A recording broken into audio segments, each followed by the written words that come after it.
Our destination? Beauty Talk with Mom. Let's go for a ride.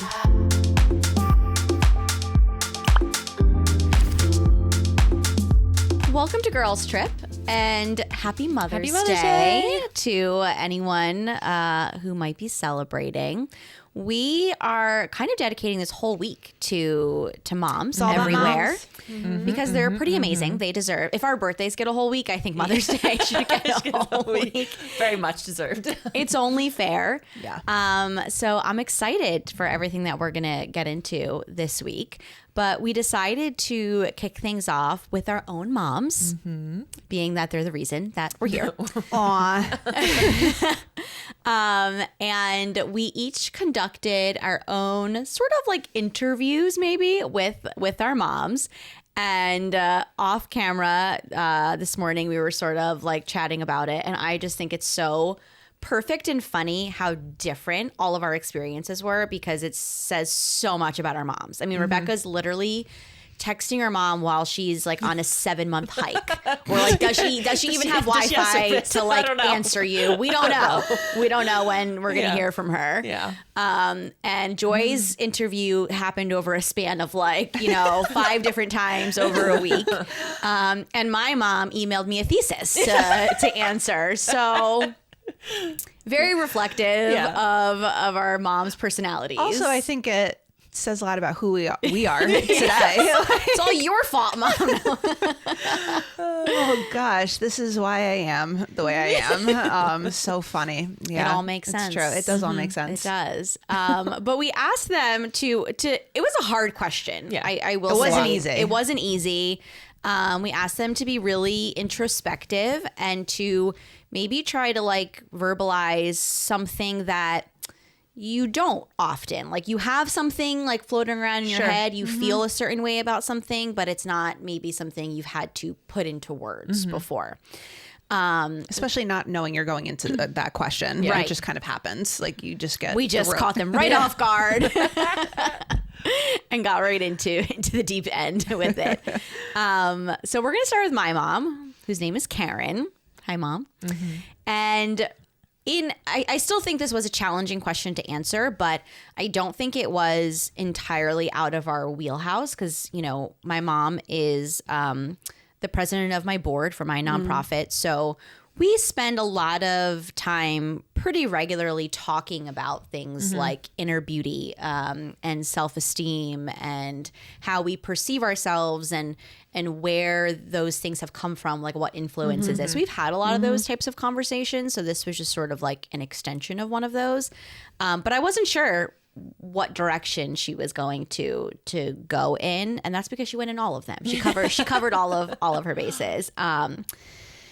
So I'm going to just sort of like read from what she sent, and then I'm curious to see if there's any overlap with. Are you going to start with the question itself? Yes. So I don't actually know if we all said the same question or not. I think in maybe different words. I copy pasted what Lauren said. I might have copy pasted as well. I don't remember. I might have. But I think it was along the lines of sort of how has your perception of or perspective on beauty changed since having a daughter? So honestly, they've had 30 plus years to think about this. They should know by now. They should know by now. But yeah, we wanted to know how the journey of motherhood has sort of changed or influenced or enhanced the way that they think about beauty. And I wanted to leave it somewhat open-ended because I think that it could be interpreted a lot of different ways. And I think the way that you interpret that also says a lot about you, like what you think about when you hear the word beauty, I think can say a lot. So that's where we're starting from. And let's see, we'll see. I might skip around a little bit so that I'm not talking forever. You'll have to buy her book, which she didn't know she was writing. We love you. But she said, beauty for me has always been about the things that come from within a person, being attracted to the things that stand out in a person. Yes, it can be beautiful eyes or beautiful hair, but it goes much deeper than that. What is behind those beautiful eyes? Is there a sparkle? Is there joy? Is there self-worth? Is there kindness? Those things are beautiful. Beauty shows up in a sense of humor, someone's wit, creativity, walking with such grace in the midst of a really difficult time, putting your best foot forward on the hard days, showing up for someone else when you may want to have a pity party, knowing who you are as a person and not having to change for anyone, being generous and kind with your words and actions. That is beauty. I think having a daughter enhanced the thoughts that I have on beauty. Watching life through a child's eyes is breathtakingly beautiful. Seeing this little creation, that's me, so pure, so delicate, discover life in all its beauty is at times overwhelming. It teaches you how to slow down and appreciate the blessings before you, taking the time to enjoy each season of this life's journey because there are some beautiful moments that should not be missed. I remember first laying eyes on my daughter and instantly thinking how beautiful she is. I am sure I'm not the only mom who was love-struck and amazed. As my daughter began to grow, I realized in all these magnificent ways that she was different from me. I was quiet, shy, reserved, and held my thoughts. My daughter, even as a child, was brilliantly unabashed. Thanks, Mom. That's the best way I've heard myself described. She was not afraid to be herself. I remember the way she spoke to adults as if she herself were an adult and how others would actually listen. That was beautiful. I remember the kind things she would do for others by writing cards to them and doing acts of service just to make someone's day a little brighter. And she still continues to do the same. That is beautiful. It's really weird reading about yourself. So sweet. The creativity that began as a child and still flows out of her astounds me. That is beautiful. All those beautiful things that you see in your child, you pray that they flourish. And when they do, that is beautiful. I think being a mom showed me to stop and look and listen and to be able to capture the beauty all around us. I think becoming a mom showed me the beautiful kaleidoscope of people all around me, that we should appreciate both the things that make us similar and those that make each one stand out.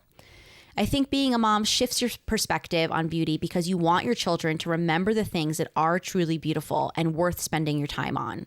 We all perhaps start off thinking that we want the beautiful clothes and hair and makeup and house and cars and vacations, but none of that compares to the beauty of holding those close to you and celebrating the beauty in each other. Ultimately, beauty brings a sense of peace, joy, connection, and inspiration. I told you, she practically wrote a book. Wow. That was her introduction. That's Can you send that to me and I'll pretend like she's also just referring to me in that as well? Yes. You know what? Everyone take those words to heart, okay? A mom's words to soothe your soul. Yeah. You're all her unabashed child. So sweet. Brilliantly. Brilliant. No. But that was, so once I read it, I was like, yep, that makes total sense because I feel like that is what I have just gained innately from being my mom's daughter is she has always done both. Like we are both very girly. So we love to go get manicures together or go, pick out makeup or clothes. And, we like to look nice and feel good and enjoy shopping and all of that kind of stuff. But that has more been like a sport for us, not where the real value and worth lies. And I've been saying this for many, many years now when I do my work with my nonprofit is that, even though I had a mom who I never heard her, say negative things about herself. She was never criticizing her looks or her weight or like anything like that.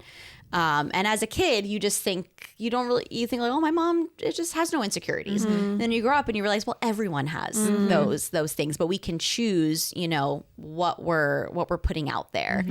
And I think that as I was getting into like my teen years, when you start to develop that inner critic more and more, I still had those struggles and still do.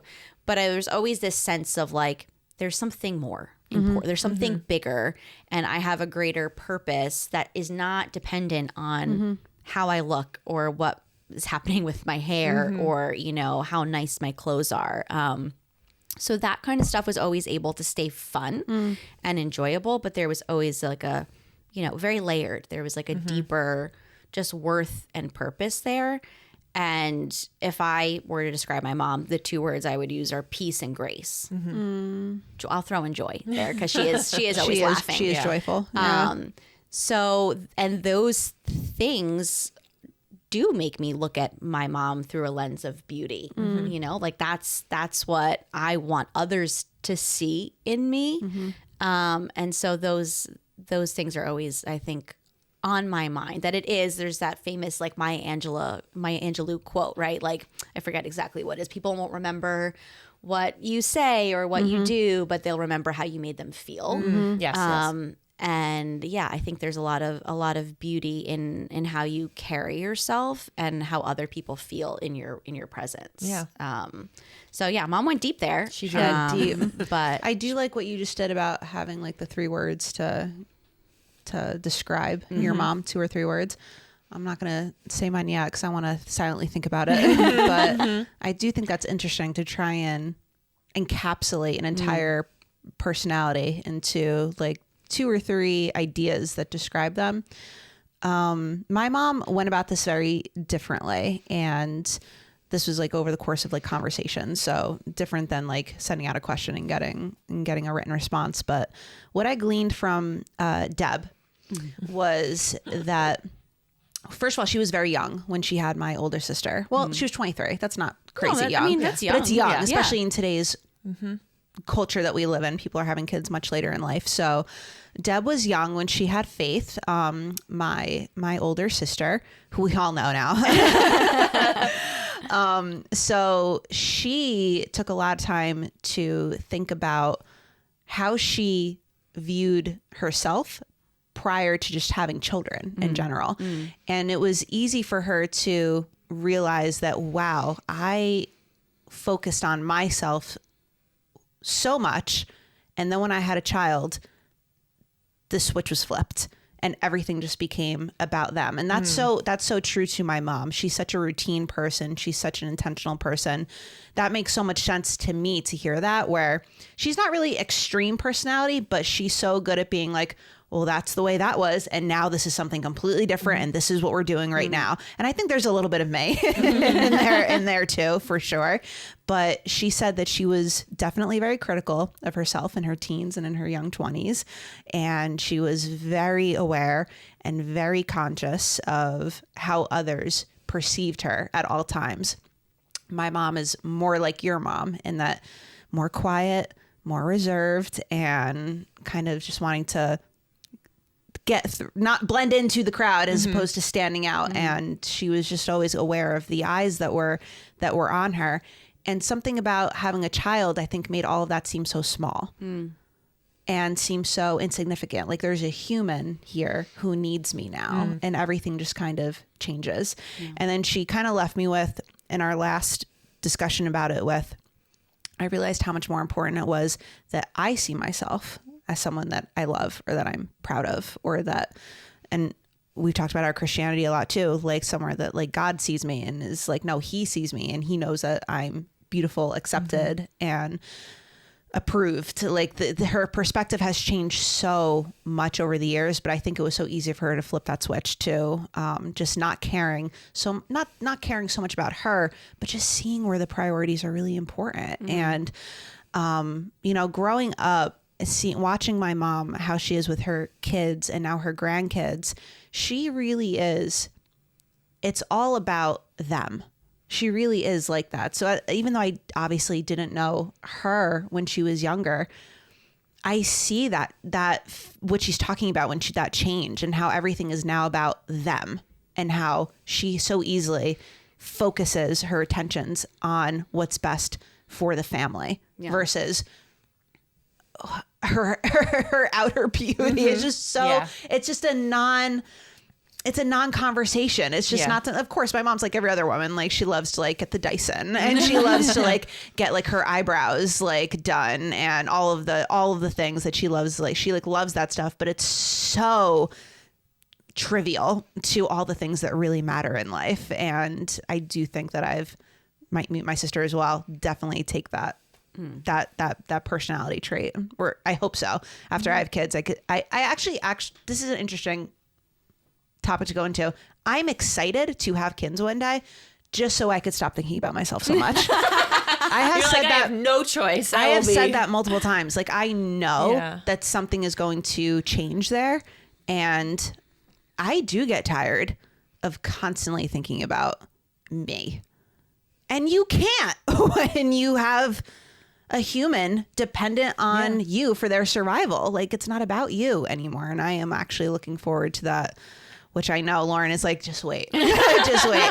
I know. I think it's more, it's not that you suddenly, if you're someone who cares about your appearance, who has had an insecurity about your body or something like that, that doesn't disappear in motherhood. Right. If anything, it's amplified because you're like, what is this body that no longer fits in everything and is a different shape and now is like used like a milk factory and all of that. So I think in the newborn days, maybe there's a sense of like I don't have time because I'm so tired and whatnot that I can't think about that.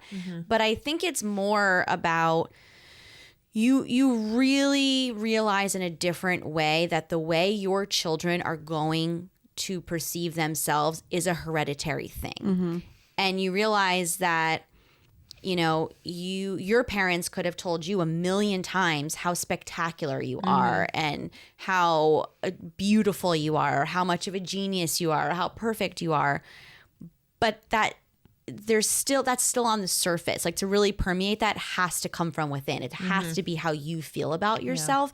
And your kids are learning how they are going to feel about themselves based on how you feel about yourself. It's so true. Like, it's a learned thing. And so you suddenly realize, like, if I want my kids to feel good about who they are, it has to happen from the inside. I could tell them a million things and it'll do some good, but it's not going to be enough. And so you're like, I have to be really intentional and maybe change the way that I'm talking about myself, because I don't want them to have that burden on them or to, struggle with that insecurity. And so you start to like really have to shift and change your language and change, the way that you talk about things, because now you have a different purpose that is like repeating everything that you're saying as they walk around the house and you're hearing that back. That's a good word. Like your purpose changes. Yeah.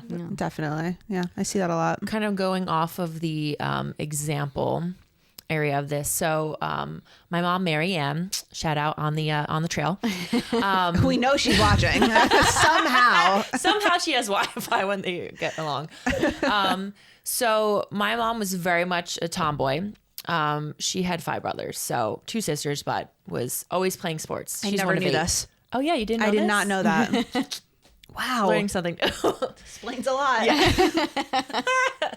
So totally a tomboy, very outgoing, kind of like me in terms of like if she gets, meeting new people, maybe she's not as outgoing necessarily, but once you get to know her, super comfortable, has a very loud laugh, has thanks mom for inheriting that, has been told multiple times, okay, can we keep it down? Like, just a bubbly person like that. So growing up, I'm also one of 5, but I have 4 brothers. So I was the girl that she wanted. She said after the 2 boys, she was like, Jesus, I would like a girl.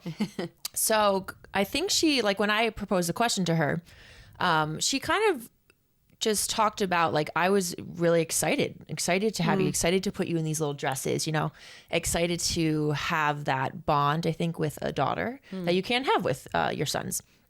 So I remember that even as a girl, just really seeing my mom take that on and like, we always would go shopping together from a young age and not really making it this superficial thing again, but just like fun. Like it's an activity to do. We'd spend like Saturdays going to garage sales, or we'd just start doing things that would really bond us together in our hobbies. So I always really loved that and enjoyed that time. But the thing that I think I learned most through watching was just her confidence. So even myself now, I feel like I wouldn't say that I'm a confident person. In terms of, well, here's the thing. Like, well, what do you think? Let us not forget when we, on my birthday week, like, were you popular in high school? And Rebecca's like, heck yes, I was. So in terms of like, if you ask, like, I will fake it till I make it. Like, if you ask me to go, talk to, I will do that. I will say I am confident in my appearance and my look. Like, I don't care what you think of me. I like how I'm dressing and I like how I feel. I will go do that. And I think some of that actually is from dance and being a performer. Like, I've had to wear ridiculous outfits and be like, this is the most beautiful thing I've ever worn. Pink sequin sparkles. Yes, I love this, even though I hate it, So there's an element of that where I'm just, I'm going to just do my thing, walk out. I feel confident. And I definitely have seen my mom through the years do the exact same thing. She wasn't maybe into all of the makeup and all of getting her hair done or her nails or anything like that. But when she walked out or when we did activities, I saw my mom. She wasn't hiding anything. So I think that I certainly took that on in different ways, maybe in my personality. I also was surrounded by families and friends who kind of had the same mindset. And again, core kind of homeschool group centered, around Christianity and all that. So we had a very, I guess, healthy vision of inner beauty as well. So both of those together, I think, really complemented each other. And like even my friends, we weren't talking about maybe, all of the, oh my gosh, like I don't like how I look today or my hair's a mess. We were rolling in the mud. Like, we were literally, probably like, just doing fun things as a kid. And then as we got older, maybe in the teenage year, it was just a healthy growth. Like, oh, hey, I really want to try this eyeshadow out. Like, try it with me. But it wasn't ever a negative thing. It wasn't like, oh, you can't use that. Like, you're going to make yourself look like whatever. So I think overall, I definitely learned confidence and beauty through just watching. It wasn't a let me make myself look pretty type of deal. I saw the inner beauty mostly shine out. So thanks, Mom. Yeah. And I think that I really hope to bring that as well. I definitely appreciate, all things girly, but I know that there's really a special place in my heart just to have fun, like be a kid, have fun, be a girl, whatever you want to do, whatever makes you happy in that way, to really let that shine. So we'll see. I think it sounds like, yes, confidence, but also you perceived your mom as being beautiful when she was doing the things that she loved and finding joy in those and pursuing those like whatever hobbies or, passions that she had and seeing her make the time to do those things. Like, I think it was like a beautiful activities. Thing. It was like doing things that brought family together or friends, and you saw the joy from that. Yeah. It was like, ooh, that's beautiful. Yeah. Like, and that's what I took away. Definitely. I love that. I mean, I think we all have this common thread though, right? Of how, like I said, how we make people feel, or it's like this, these other traits that make our moms beautiful to us. And it just makes me think like, there's billions of dollars spent every year on the beauty industry, which is like, again, love it. Love makeup, love hair, love all that kind of stuff. But imagine if we talked the same way about inner beauty, about our personalities in the way that we do about beauty. Yeah. Like it's hard to even imagine that kind of shift, but if there was as much like ad spend and marketing about like, how do you amplify the best parts of your personality and how are you, because we all have the not so great parts of our personality. How are you dealing with your anger? How are you dealing with your bitterness, and as much like, because there's so much emphasis on self-care now, right? But it's still so linked to the beauty industry. When really what we're saying at the end of the day is, maybe you have like a perfect face of makeup, but we're remembering the kind of person that you are. And we put so much less work and time and money and emphasis on cultivating that inner self, even though that's what matters in the end. Yeah. And now I feel like it's shifted to like basically stop ourselves from aging. That's what everything's about right now, is to like, what kind of serums and what kind of Botox and how can we stop ourselves from aging? Because when you do get to a certain age, you don't look like yourself anymore. It's yes, you can say that, you know, they're beautiful and whatnot, but they're not. They're not the celebrity standard of beauty anymore. You know, like my grandmother is in, you know, poor health right now. She's in her 80s, and we're looking at these family photos that she has from when she was in her 20s, and it's like kind of shocking, right? It's like, who is that person? Yeah. Like, I didn't even know that person.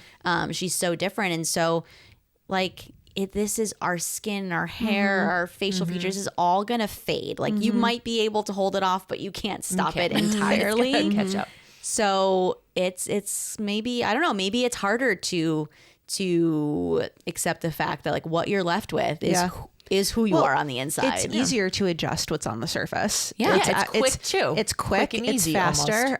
It's even, if you have the money, it's even easier because you can get the plastic surgery, you can get the Botox, you can get the hair appointments every 2 weeks to make yourself look perfect.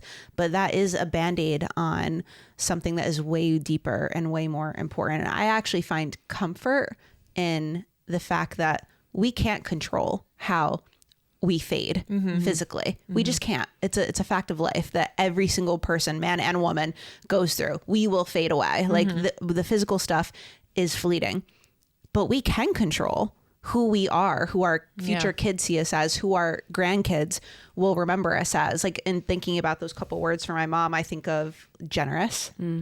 I think of steadfast. Like, this has nothing to do with her blush. This has nothing to do with her teeth. This has nothing to do with her style.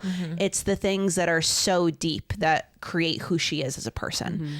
And in thinking like, oh, like, would I love for my kids to like look at me and say, wow, mom looks so young? Like, somewhere in my brain, I'm like, oh, I would love that for my kids to think that I'm like young and fun and, you know, look great.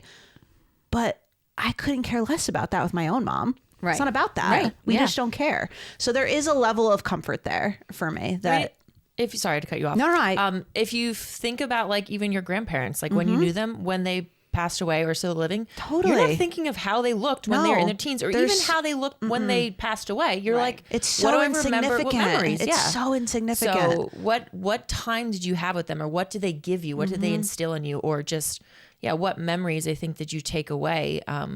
And I thinking about, I have to add my words because, so I would definitely say selfless, bold. Oh, definitely bold. I was thinking bold the whole time for you. Bold, like right there. And creative. So she definitely has that crafty gene in there. So those are those words that you're gonna think about later on. You're not thinking about, wow, my mom was 5'11" and just like that's a good little thing to throw at our viewers. Yes. What are the 3 things, 2 or 3 words that you would describe your mom? Oh, this was good. This is good. Yes. This is good. Okay. Perfect kickoff for our week. We have a full week of Mother's Day. I think this was the perfect start to it. Join us tomorrow as we get into some a little bit different topics, but we're in theme here. So you're going to want to see that. Like the video if you liked it. Subscribe and leave those words for us so that we can look at them. Maybe we'll bring it back later and talk about them. Most importantly, don't forget to enjoy the view wherever your ride takes you.